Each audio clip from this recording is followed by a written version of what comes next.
Marcus Lewis, a successful entrepreneur and well-known philanthropist, was preparing for a much-anticipated business trip to New York. Despite his considerable wealth and influence, Marcus was never one to flaunt his status. He preferred a simple, down-to-earth lifestyle, often dressing casually and without the adornments of luxury. Today was no different. He boarded the flight wearing comfortable jeans, a basic black t-shirt, and sneakers that had clearly seen better days. The first-class section of the plane was quiet as Marcus made his way to his seat, 2A, near the window. He was lost in thought, reflecting on the upcoming meetings and the projects his company was involved in. He had flown countless times, always opting for first class due to the comfort it provided, but he was never one to expect special treatment. The flight attendants greeted him with a polite smile as he stored his carry-on bag in the overhead bin and settled into his seat. Just as Marcus was about to pull out his tablet and begin reading, he noticed a commotion at the front of the plane. A middle-aged woman, Susan Thompson, dressed in an elegant designer outfit with a gold watch and pearl necklace, was arguing with the flight attendant. She kept glancing in his direction, her face twisted with discomfort and frustration.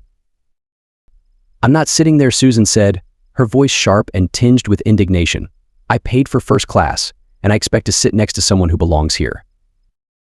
The flight attendant, trying to maintain professionalism, calmly explained that all seats in first class were occupied and that there were no other available options. Susan crossed her arms, her lips pressed into a thin line as she looked again at Marcus with clear disdain. From his seat, Marcus could hear the exchange, though he remained quiet. He had encountered situations like this before, people judging him based on his appearance, completely unaware of his achievements or status. He knew that despite his calm exterior, this was another moment where his dignity would be tested. The flight attendant continued to reason with Susan, explaining that the airline couldn't accommodate her request for a seat change, but Susan wasn't satisfied. Her voice grew louder, drawing the attention of other passengers as she loudly insinuated that someone of Marcus's appearance didn't belong in first class. Marcus glanced up, locking eyes with the flight attendant briefly, his face remaining neutral. He had dealt with worse than this, people who saw his skin color and made assumptions before even exchanging a word with him. He sighed, knowing that this would be yet another instance where patience and composure would serve him well. The scene was now set for what would become a tense and eye-opening experience for everyone on that flight. Unbeknownst to Susan, the pilot of the flight was about to step in and teach her a lesson she wouldn't forget. As Marcus settled into his seat, he noticed the quiet stares from some of the passengers in first class. He was used to it by now, the fleeting looks, the subtle glances, the unspoken assumptions. His choice to fly first class was not about flaunting wealth. He simply valued the comfort and peace it provided during his frequent travels. He had worked hard to be where he was, yet the constant judgment from strangers, based on nothing but his skin color and appearance, was a reminder of the battles he faced daily. Moments later, Susan Thompson, dressed in a pristine white blazer and heels that clicked sharply on the plane's floor, approached her assigned seat, which was directly next to Marcus. As she reached her row and saw him sitting there, her entire demeanor changed.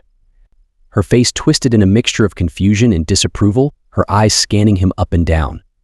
The hesitation was clear, and the look of discomfort on her face was palpable. It didn't take long for her judgment to surface. She stood there, frozen, as if weighing her options. Then, with a deep breath, she turned toward the flight attendant. "Excuse me," Susan began, her voice firm but not yet confrontational. "I believe there's been a mistake. I'm supposed to be seated here in first class." The flight attendant, a polite woman in her early 30s, smiled warmly. "Yes, Ma, I am. This is your seat," she confirmed, gesturing to the seat next to Marcus. Susan's eyes flicked toward Marcus again, as though her confusion hadn't been resolved. She lowered her voice, but not so much that Marcus couldn't hear. "I think I'd prefer to be seated somewhere else. Isn't there an open seat away from here?" The flight attendant blinked, momentarily confused by the request. "I'm sorry, Ma, I am, but this is your assigned seat, and first class is currently full. Everyone has been assigned their seats based on their tickets." Susan's face tightened, and she cast another glance at Marcus, who was now fully aware of what was unfolding. He could sense the disdain radiating from her and decided to remain quiet. His expression was calm, but beneath it, the familiar frustration was bubbling up. He had seen this many times before, the subtle, then not so subtle, discrimination from people who couldn't seem to accept that someone like him belonged in spaces like this. Susan, not satisfied with the flight attendant's response, decided to push harder. "I don't think you understand," she said, her tone becoming sharper. "I'm paying a lot of money for this seat, and I expect to sit in a more suitable environment." The flight attendant, still maintaining her professionalism, responded, "Ma'am, I assure you, all passengers in first class are entitled to the same level of comfort and service. If there's an issue with your seat, I can help, but we cannot move anyone right now as the cabin is full." Susan's expression darkened and her voice dropped lower, but the venom in her words was unmistakable. "It's not about the seat, it's about the company. I really don't feel comfortable sitting next to him." Marcus, still facing forward, clenched his jaw but didn't say a word. He had learned to pick his battles over the years, but moments like these always tested his patience. He thought about his success, how he had built his company from the ground up, how he had overcome countless obstacles to reach the position he was in now. And yet, despite all of that, here he was, being judged by the color of his skin rather than his character or accomplishments. The flight attendant paused for a moment, clearly taken aback by the blatantly discriminatory request. "Ma'am," she said carefully, "this passenger has the same right to be here as you do. I'm afraid there's nothing we can do to accommodate your request." Susan's frustration boiled over, and she raised her voice, no longer concerned with subtlety. "I don't care what rights he has," she snapped. "I refuse to sit next to him. You need to find me another seat, or I'll be filing a formal complaint with the airline. This is absolutely unacceptable." Several passengers nearby exchanged uncomfortable glances, some murmuring quietly to themselves. A few cast sympathetic looks toward Marcus, but no one dared to speak up. It was a tense moment, and everyone in the cabin could feel the weight of Susan's prejudice hanging in the air. Marcus, still silent, breathed deeply, willing himself to remain composed. He had been through worse, but it never failed to amaze him how openly some people displayed their ignorance. He knew that reacting in anger would only fuel the fire, so he chose to stay calm, even though every word Susan spoke chipped away at his patience. The flight attendant, now visibly upset, tried one last time to de-escalate the situation. "Ma'am," she said firmly, "I must ask you to take your seat. We are preparing for takeoff, and all passengers need to be seated." Susan crossed her arms defiantly, refusing to budge. "Then move him." "I won't sit here." At this point, another flight attendant approached, having overheard the commotion. She gave a sympathetic look to the first attendant before addressing Susan. "Ma'am, we understand you're upset, but we cannot and will not move any passengers. We ask that you take your seat now so we can proceed with the flight." Susan huffed loudly, but before she could respond, the sound of the cockpit door opening caught everyone's attention. The pilot, Captain Jenkins, stepped out into the aisle. He was a tall, authoritative figure with a calm but stern demeanor. He had been flying for over 20 years and had dealt with his fair share of difficult passengers, but something about this situation clearly didn't sit right with him. He walked up to the scene, his eyes scanning the tense standoff between Susan, Marcus, and the flight attendants. His voice was calm, but there was an edge of finality to it. "Is there a problem here?" he asked, looking directly at Susan. Susan, now sensing that she might have gone too far, hesitated for a moment before responding. "I'm just asking for a different seat. I don't think it's unreasonable to request not to sit next to him." Captain Jenkins raised an eyebrow, his expression hardening. "And why exactly do you feel you shouldn't sit next to him?" His voice was steady, but the challenge in his words was clear. Susan faltered, realizing the pilot wasn't on her side. She looked around, hoping for support from the other passengers, but found none. Instead, all eyes were on her, waiting to see how she would respond. "Well, it's just that I don't feel comfortable," she stammered. The captain didn't flinch. "Ma'am, this airline does not tolerate discrimination of any kind. Every passenger on this flight, including the gentleman you're referring to, has paid for their seat and has the right to be treated with respect. If you cannot comply with that, we will have to escort you off this flight." The silence that followed was deafening. Susan's face flushed with embarrassment as she realized the severity of the situation. She glanced at Marcus, who remained composed, watching the exchange with quiet resolve. For a moment, it seemed like Susan might continue her protest, but the weight of the captain's words and the silent judgment from the other passengers was too much. Reluctantly, she dropped her arms and muttered, "Fine." She slid into her seat next to Marcus, her face burning with humiliation. The flight attendants, visibly relieved, thanked the captain, who gave Marcus a respectful nod before returning to the cockpit. Marcus didn't say a word. He simply glanced out the window, feeling a mix of emotions, frustration, sadness, but also a small sense of vindication. The situation hadn't played out the way Susan had expected, and for once, justice had been served on the spot. As the flight attendants moved on and the plane prepared for takeoff, Marcus allowed himself a small, inward smile. He had faced moments like this before, and he knew he would face them again. But this time, someone had stood up for him, and that was enough. As the plane taxied down the runway, Susan sat stiffly in her seat, arms crossed tightly against her chest. She refused to look at Marcus, her face still flushed from the embarrassment of being called out by the pilot. The tension between them was palpable, and Marcus could feel the disdain radiating from her even though she hadn't said another word. He was used to this kind of treatment, but the hostility still weighed heavily on him. As the plane reached cruising altitude and the cabin crew began their service, Marcus tried to relax. He put on his headphones and closed his eyes, attempting to focus on the podcast he had queued up. But the peace didn't last long. Out of the corner of his eye, he noticed Susan signaling for a flight attendant again. She leaned over, her voice now a hushed whisper but still laced with irritation. "I don't understand why he's allowed to sit here," she muttered under her breath. "This is first class. Don't you have any standards for who you let in?" The flight attendant, who had been nothing but professional throughout the ordeal, smiled tightly. She had clearly had enough of Susan's behavior but kept her tone calm and measured.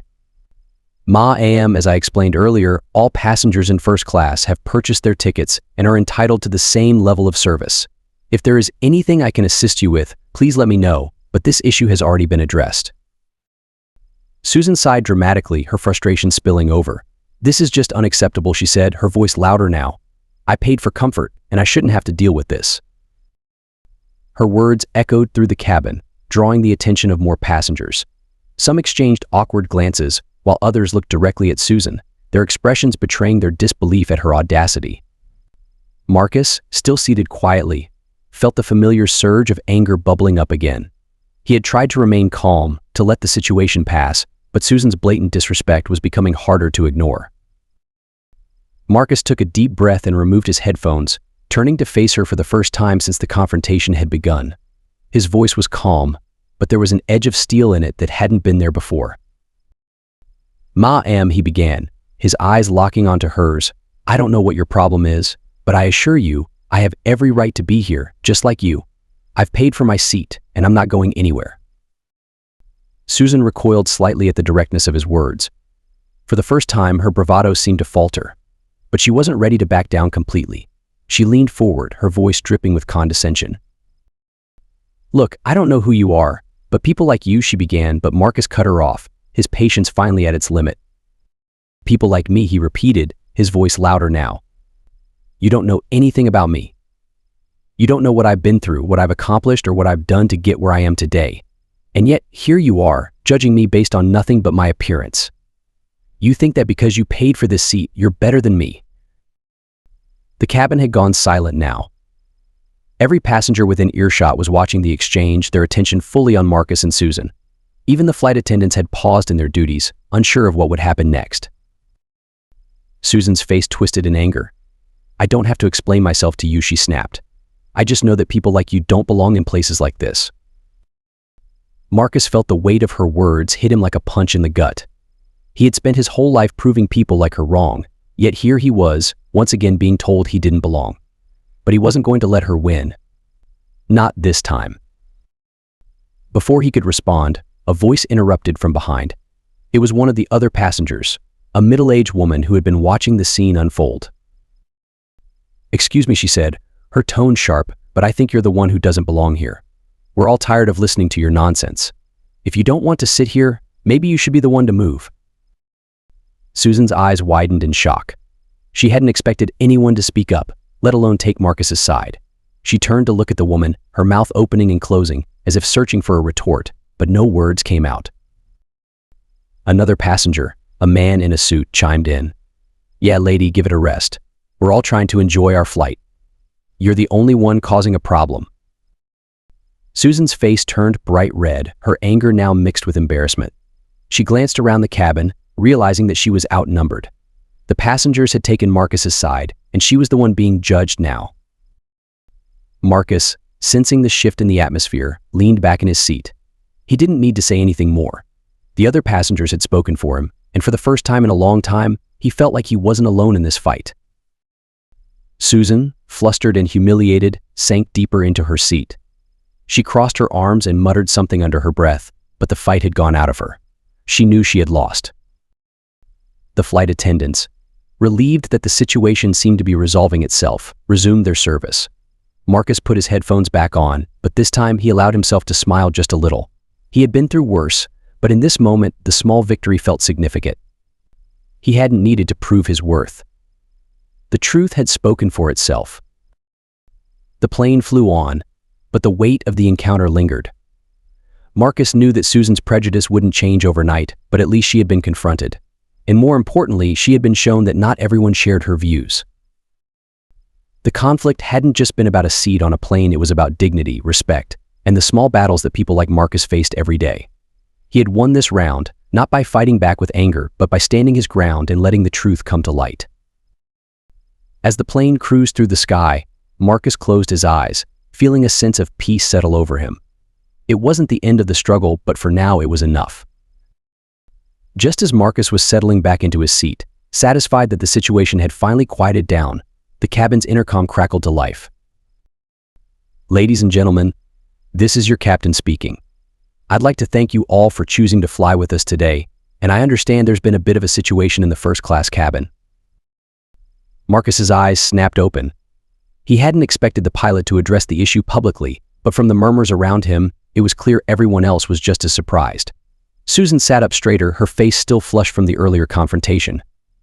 She glanced around nervously, clearly uneasy about what was coming next. The captain continued, his voice calm but commanding. "Here at this airline, we pride ourselves on providing a comfortable and welcoming environment for all our passengers, regardless of where they come from or what they look like. Everyone who flies with us deserves to be treated with respect and dignity, no exceptions." The entire cabin had fallen silent, the weight of the captain's words hanging in the air. Marcus could feel a shift in the energy around him, as if everyone was collectively holding their breath, waiting to see what would happen next.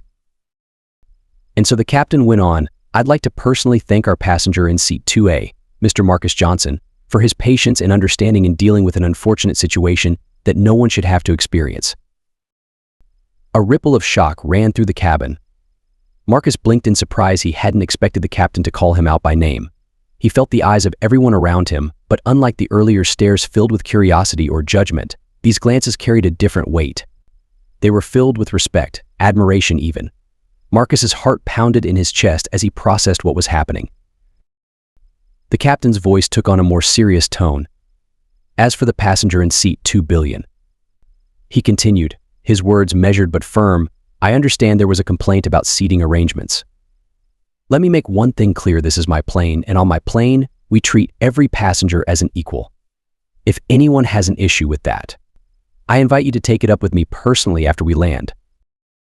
The captain's words were clear, no further arguments would be tolerated. The message was delivered with such authority that it left no room for misinterpretation. The passengers around Marcus exchanged glances, some nodding in approval, while others simply sat in stunned silence. Susan, meanwhile, had gone pale. Her hands trembled slightly as she tried to maintain her composure, but it was clear that the situation had spiraled far beyond her control. The cold confidence she'd displayed earlier was gone, replaced by a visible unease. She shifted in her seat, her eyes darting around the cabin as if looking for a way out, but there was nowhere to hide. Marcus glanced at her briefly, feeling a mixture of emotions. Part of him wanted to revel in her discomfort after all. She had spent the entire flight trying to demean and humiliate him. But another part of him, the part that had endured years of subtle and overt racism, just felt tired. He didn't want revenge, he just wanted the respect and peace he deserved. As the captain's message ended, a few passengers clapped softly. It wasn't a loud or boisterous applause, but a quiet show of solidarity with Marcus. Susan sat frozen, not daring to respond or react. She knew the damage was done, and that no matter what she said now, her actions had been publicly condemned. Just then, the lead flight attendant approached Marcus's seat, her expression warm and apologetic. "Mr. Johnson," she said, leaning down slightly, "on behalf of the crew, I'd like to personally apologize for what you've experienced on this flight. If there's anything we can do to make your journey more comfortable, please don't hesitate to let us know." Marcus smiled politely, his earlier tension easing. "Thank you," he replied, keeping his tone measured. "I appreciate that." The flight attendant nodded and turned to Susan, her demeanor professional but firm. "Mom, if you have any concerns, I'd suggest you keep them to yourself for the remainder of the flight." Susan opened her mouth as if to respond, but quickly thought better of it. She gave a tight nod and sat back in her seat, clearly deflated. The tension in the cabin slowly dissipated, and Marcus once again put his headphones on, grateful that the situation had been handled. As the plane soared through the clouds, he allowed himself to relax, knowing that justice had been served at least for now. However, the true weight of the lesson didn't rest with Marcus. It was Susan, and perhaps everyone else who had witnessed the event, who had learned something valuable.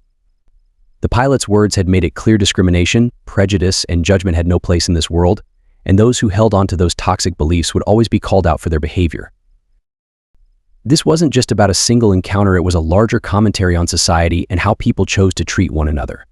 In the face of blatant racism, sometimes all it took was someone in a position of authority, like the captain, to stand up and say, "Enough." The plane continued on its course, but Marcus knew that for many on board, this journey had turned into more than just a flight. It had become a powerful lesson in equality and respect, a reminder that prejudice was a battle still being fought on many fronts, and that it was up to everyone to choose which side they were on. As the plane began its descent, the atmosphere in the cabin had noticeably shifted. The earlier tension, once thick and uncomfortable, had eased, and a quiet calm had settled over the passengers. The confrontation between Marcus and Susan, though brief, had left a lasting impact. The captain's public condemnation of her actions had sent a clear message, not just to her, but to everyone present. Intolerance and prejudice would not be tolerated. Marcus glanced out of the window as the plane descended through the clouds. The sun was setting, casting a warm golden hue across the horizon. He reflected on the events of the past few hours. Although he had been wronged, the resolution had brought a sense of closure. The pilot had stood up for him when it mattered most, and in doing so, he had reminded everyone that dignity and respect transcended social status, race, or outward appearances. Susan, on the other hand, remained quiet and subdued. Her earlier bravado had vanished completely, replaced by a sense of shame and regret. The weight of the pilot's words had clearly affected her. She no longer dared to meet Marcus's gaze, her once proud demeanor now one of discomfort and unease. The other passengers, too, seemed to reflect on what had transpired. A few stole glances at Marcus, their eyes filled with a mix of curiosity and respect. Some passengers even smiled at him, a silent acknowledgement of the injustice he had endured and the grace with which he had handled it. As the plane touched down and taxied to the gate, the lead flight attendant returned to Marcus's seat. She leaned in, her voice soft but sincere. "Mr. Johnson, once again, I'd like to apologize for what happened earlier. We've spoken to the captain, and as a token of our appreciation for your understanding, we'd like to offer you an upgrade on your next flight with us.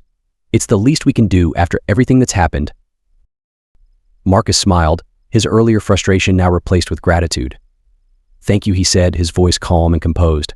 "I appreciate the gesture, but more than anything, I'm grateful for how the situation was handled." The flight attendant nodded, clearly relieved that Marcus was satisfied. "It's our responsibility to make sure every passenger feels valued and respected. If there's anything else we can do for you, please don't hesitate to let us know."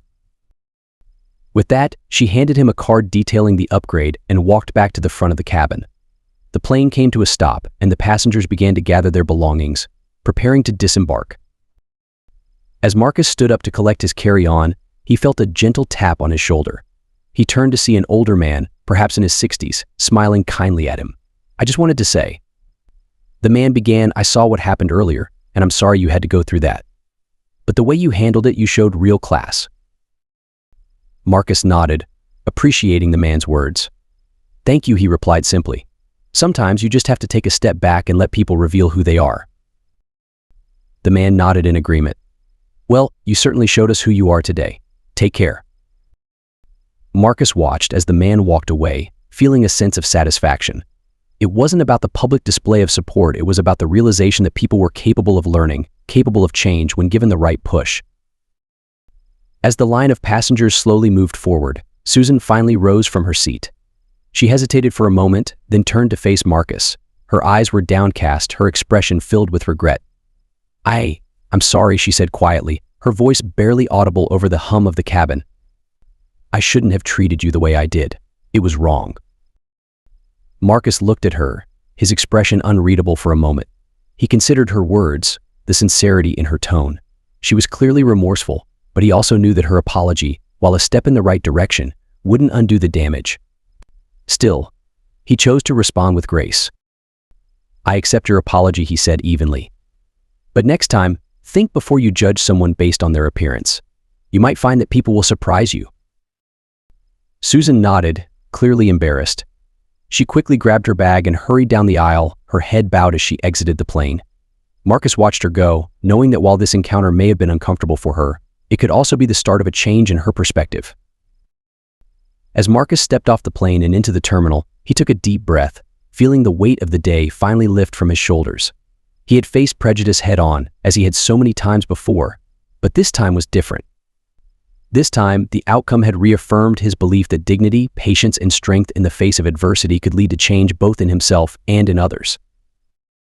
He walked through the bustling terminal, the sounds of travelers and airport announcements filling the air. As he blended into the crowd, Marcus knew that his journey wasn't just about reaching a destination. It was about navigating a world that still harbored bias, but where moments of justice and understanding could make all the difference. As Marcus exited the airport, the cool evening air greeted him, offering a moment of peace after the turbulence of the day. He walked towards the taxi stand, his mind reflecting on the events that had unfolded during the flight. He knew that this incident, while unsettling, was not an isolated occurrence. Yet, it was the way it was resolved that gave him hope. The experience had reaffirmed a truth Marcus had always known: no matter how far society progresses, prejudice and ignorance still linger in the most unexpected places. But it also reinforced another, more powerful truth: change is possible. Even in moments of discomfort and conflict, there is an opportunity for growth, for learning, and for redemption. For Susan, the woman who had refused to sit next to him, the day had been a harsh lesson. She had been forced to confront her own biases, exposed not only to Marcus but to everyone on that plane. The pilot's powerful response had opened her eyes to the consequences of her actions. It was clear that she had been humbled by the experience, and while Marcus couldn't be sure how deeply her attitude had been altered, he hoped that this encounter would leave a lasting mark on her consciousness. The real lesson, however, wasn't just for Susan, it was for everyone who had witnessed the incident. The passengers, the flight crew, and even the pilot had been part of something larger: a reminder that kindness and respect are fundamental, regardless of someone's race, background, or appearance. The incident had revealed the worst of human behavior, but had also demonstrated the best: how quickly things can change when people choose to stand up for what is right. As Marcus stepped into the back seat of a taxi, he thought about the pilot, the man who had chosen to intervene and do the right thing when it mattered most. It wasn't just about defending Marcus, it was about sending a message to everyone on board. His actions had transformed a moment of injustice into a powerful demonstration of solidarity. The cab driver asked for Marcus's destination, pulling him out of his thoughts. Marcus gave the address and leaned back in the seat, feeling the hum of the city streets beneath him as they drove through the night. He smiled faintly, knowing that the journey wasn't just about the destination. Every step along the way had its own lessons, and today had been a reminder of that. It would have been easy for Marcus to react with anger, to demand justice in a different way. But he knew from experience that staying calm and composed was often the most effective weapon against ignorance. He had learned to maintain his dignity in the face of prejudice, and today, that choice had paid off. The captain's intervention, the apologies from the flight crew, and even Susan's eventual contrition all underscored that true strength lies in maintaining composure and self-respect. The lesson of the day was clear: in a world still rife with discrimination, small acts of courage, whether standing up to injustice or choosing not to retaliate in anger, can spark the kind of change that ripples outward.